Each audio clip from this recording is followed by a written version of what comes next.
أعوذ بالله من الشيطان الرجيم. بسم الله الرحمن الرحيم. لله ما في السماوات وما في الأرض، وإن تبدوا ما في أنفسكم أو تخفوه يحاسبكم به الله فيغفر لمن يشاء ويعذب من يشاء، والله على كل شيء قدير. آمن الرسول بما أنزل إليه من ربه والمؤمنون كل آمن بالله وملائكته وكتبه ورسله لا نفرق بين أحد من رسله وقالوا سمعنا وأطعنا غفرانك ربنا وإليك المصير.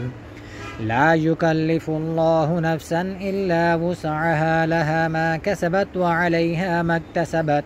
ربنا لا تؤاخذنا إن نسينا أو أخطأنا، ربنا ولا تحمل علينا إصرا كما حملته على الذين من قبلنا، ربنا ولا تحملنا ما لا طاقة لنا به، واعف عنا واغفر لنا وارحمنا، أنت مولانا فانصرنا على القوم الكافرين. صدق الله العظيم.